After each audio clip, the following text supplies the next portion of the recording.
بيقول لك بقى عندنا في اسطنبول. بس قبل ما يقول لك السلام عليكم ورحمة الله وبركاته، معاكم محمد عطية في فيديو جديد. الفيديو بتاعنا النهاردة هيتكلم عن زي ما انتوا شايفين العنوان كده، فشل التوقعات او الناس اللي بتيجي تركيا وبتلاقي الواقع غير الصور والفيديوهات اللي هم شافوها. طيب اول حاجة هنتكلم عنها الصدمة. الناس اللي بتشوف اسطنبول في الفيديوهات والصور، والله وقد ايه اسطنبول حلوة واكيد الناس اللي عايشة فيها مبسوطين، واكيد مش عارف ايه وكل التوقعات اللي بتتبني على فيديو 5-6 دقايق شفته عن مناظر طبيعية، عن الكلام ده في الفيديوهات فقط مش في الواقع. هي اسطنبول حلوة، اسطنبول جنة، ومش اسطنبول بس، تركيا كلها. تركيا كلها حلوة، تركيا كلها جنة بصراحة، وفيها مناظر وأماكن حلوة جدا جدا، ولكن مش ده الواقع اللي الناس بتعيشه. يعني الناس مش بتاكل وتشرب مناظر طبيعية في حاجات تانية، وفي باك جراوند تانية خالص انت ممكن ما تكونش شايفها في الفيديوهات اللي قدامك. وده من الحاجات اللي بتسبب الصدمة، ان انت بتيجي بتلاقي واقع تاني خالص، بتلاقي اسعار فاكرها مثلا انها ممكن تكون ارخص من عندك من دولتك، ولكن بتكتشف انها اغلى. تتوقع مثلا مرتبات عالية، تتوقع ايجارات منخفضة، تتوقع مش عارف ايه، كل ده بتلاقيه مش موجود، او بتلاقيه يعني ممكن شوية حاجات منه موجودة، ولكن الحاجات اللي موجودة بتضيعها حاجة تانية انت ما كنتش شايفها. زي مثلا ممكن يكون المرتب عالي بس الضرايب عالية، ممكن تكون مش عارف الاسعار عاملة ازاي بس الايجار غالي، وحاجات يعني حاجة عكس حاجة. دايما الصورة ما بتبقاش مكتملة عند بعض الناس، وده اللي بيسبب صدمة، وده اللي بيخلي ناس كتير مش عايز اقول تفشل، لان الفشل يعني مش او ان انت لو جربت تجربة وما حصلكش نصيب فيها ده مش نهاية الدنيا، عادي هترجع وتجرب تجربة تانية، مفيش اي مشكلة. احنا عايشين عشان كده، عايشين عشان كل يوم نجرب، عايشين عشان الواحد يلاقي حاجة او زي ما بيقولوا كده كومفورت زون تريحه في حياته. وكل واحد بيبص من المنظور اللي هو شايفه. والله انا عايز بلد التعليم فيها كويس، انا عايز بلد الصحة فيها كويسة، عايز، وكلها يعني بلاد الله، وكلنا عايشين بندور على رزقنا يعني زي ما بيقولوا. المهم ان احنا متفقين ان بيبقى فيه غلط في التوقعات. ايه هو الغلط اللي الناس بتتوقعه قبل ما تيجي تركيا وبتيجي ما تلاقيهوش؟ بالنسبة لي انا اقدر اقول لك ان تركيا مش بلد الكسب السريع. يعني ايه الجملة دي؟ يعني تركيا مش، ما تقيسهاش بالخليج، ما تقيسهاش بالدول اللي انت بتروح تشتغل فيها سنتين، تقول مثلا والله انا هروح اشتغل في دولة سنتين ومش عارف ايه واعمل فلوس وارجع مصر بقى اتجوز اجيب لي شقة اعمل كذا او كذا. تركيا مش كده. تركيا هتعرف تحوش فيها، ولكن مش بنفس القدر بتاع دول الخليج مثلا، تمام؟ تركيا دولة اكتر مايلة للاستقرار. تركيا عايزة ناس تستقر فيها، تقدر انت تبني شغل وتقدر تبني عليه لقدام، تقدر ان انت تبني حياة وتجيب اسرتك هنا. فمن الاخر تركيا مش دولة ان هو والله انا هاجي سنتين اعمل فلوس بسرعة وارجع بلدي وهكذا. فالناس للأسف بتتصدم من النقطة دي، ان هو بيبقى فاكر كده، فبيجي يكتشف ان المرتب اصلا اللي هو الحد الادنى للاجور بيكفيه دوب ان هو عايش، تمام؟ ولو حوش $100 ولا $200 يعني ما بيكفيهوش، او مثلا مش هيكفوا اهله لو بعت لهم فلوس، ولو بعت لاهله فلوس مش هيكفي ان هو يشيل لنفسه فلوس. فالناس للاسف بتنصدم من اللي هي بتلاقيه، وبتنصدم من ان هي في حاجات تانية هنتكلم عليها بعدين في الفيديو، ان في حاجات بتبقى مطلوبة منك ان انت تعملها وانت مش قادر تجاري الحياة هنا وما بتعملهاش. فللأسف ده بيبطئ من رتم الحياة بتاعك هنا، وبيبطئ من توقعاتك، وبيحبطك اسرع، وبيخليك ان انت خلاص كرهت البلد ومش قادر، عايز تمشي منها ومش عارف تجاري الامور هنا بسهولة. يعني زي مثلا الامور اللي احنا بنتكلم عنها دلوقتي، زي مثلا مسألة اللغة. تمام. الناس بتنصدم للاسف احنا عندنا مثلا واخدين على التركي المدبلج في المسلسلات، وان هم هيتكلموا وانت فاكر ان في ترجمه هتنزل، ولا ما فيش الكلام ده خالص. الكلام ده مش موجود على ارض الواقع. هتيجي الناس كلها بتتكلم تركي، ما فيش حد بيتكلم انجليش. وكلمه ما فيش حد بيتكلم انجليش مش معناها ان ما فيش اتراك بيعرفوا انجليش، لا، في اتراك كتير قوي شاطرين ما شاء الله وبيتكلموا انجليش يمكن احسن مننا بكتير كمان.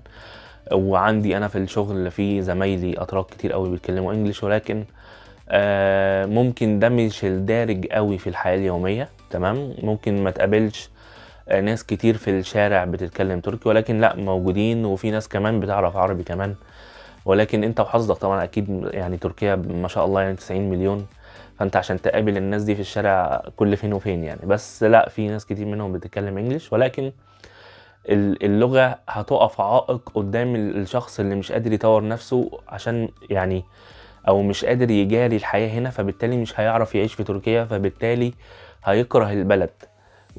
وده اللي هيسبب نوع من الاحباط، وان هو مش قادر يعيش هنا وهيمشي يعني. ليه؟ لان انت مضطر ان انت تتعامل باللغة في الدوائر الحكومية. رايح والله تخلص ورق اقامتك، رايح تعمل رخصة، رايح حاجات بسيطة. بتطلب اكل يا سيدي من المطعم، الدليفري اللي هيكلمك بالتركي. فوالله في حاجات بسيطة كده لازم تبقى انت عندك فليكسابيليتي فيها، ان انت تتعلمها.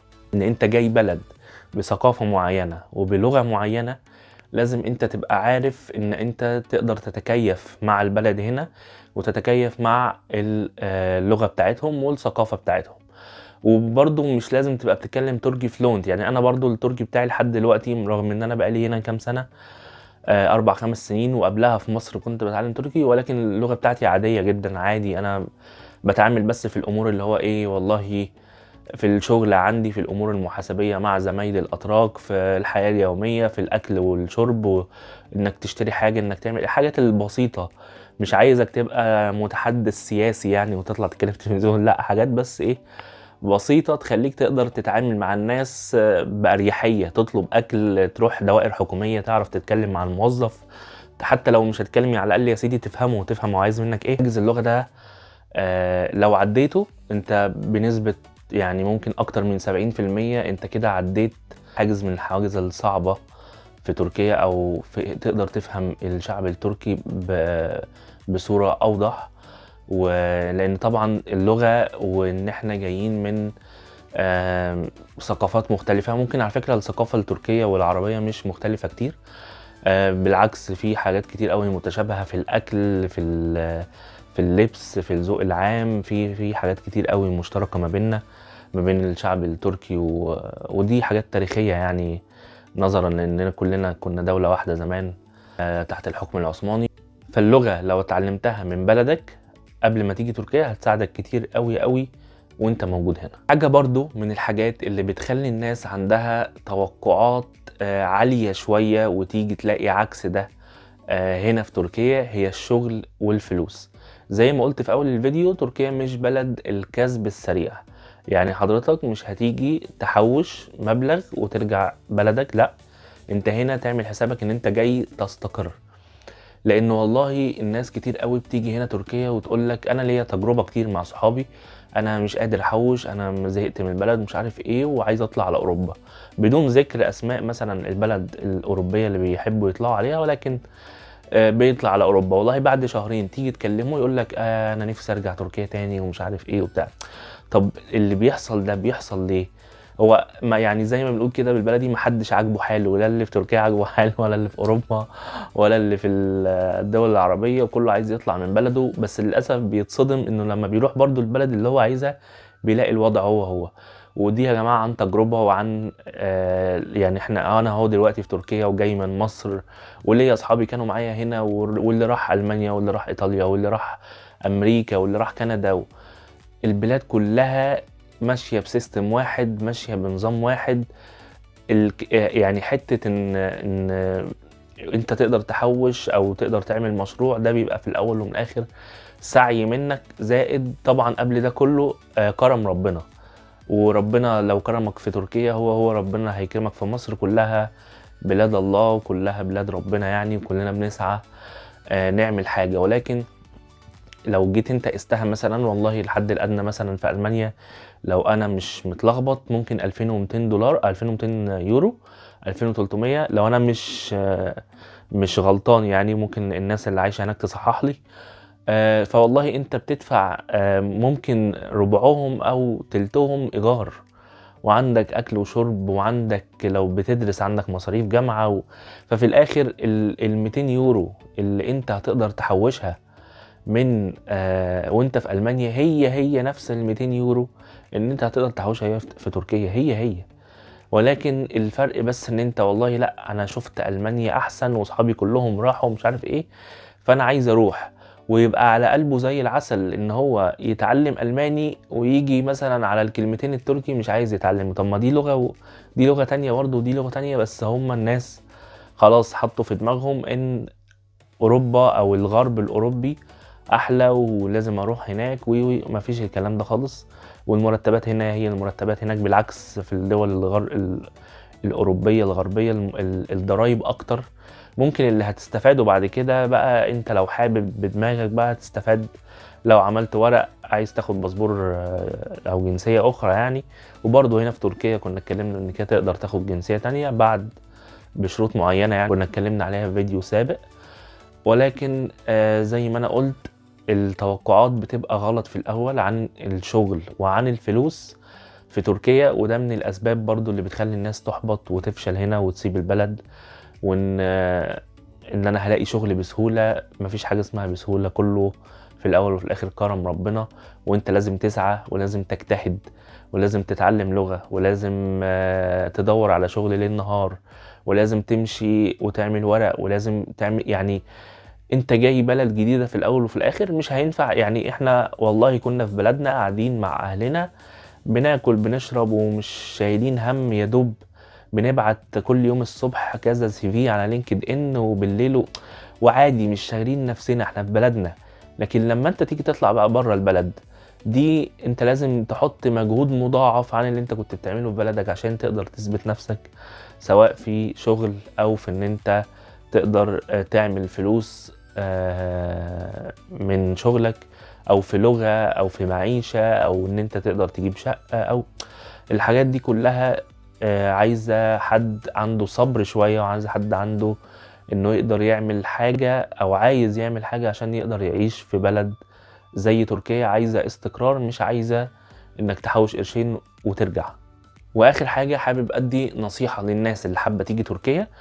قبل ما تيجي لازم تبقى عارف النقط اللي انا قلتها في الفيديو دوت، لازم تبقى حاطط في دماغك توقعات قليلة عشان ما تجيش وبالانبهار اللي عندك في الاول وتغير توقعاتك وتحبط اول لما تيجي. لا، لازم تبقى جاي عارف ان تركيا بلد شغل، وان تركيا مش هتلم قرشين وتمشي، وان تركيا محتاجة انك تتعلم تركي شوية عشان تقدر تجاري الحياة، وان تركيا زي ما فيها برضو شغل زي ما فيها ايام عطلات، وتقدر تروح وتتفسح في مدن كتير وفي مناظر طبيعية جميلة، وفي برضو حياة. الشعب هنا التركي بيقدر يوازن ما بين حياته بشكل كبير وما بين شغله، يعني مش واخد الامور كلها شغل في شغل في شغل، لا، الناس بتقدر تشتغل وبتقدر في نفس الوقت تفرح وتنبسط وتخرج وتروح وتيجي. فدي برضو من الحاجات اللي هتعجبكم هنا في تركيا. وان شاء الله اي حد يجي ربنا يكتب له النجاح وربنا يرزق الجميع باذن الله.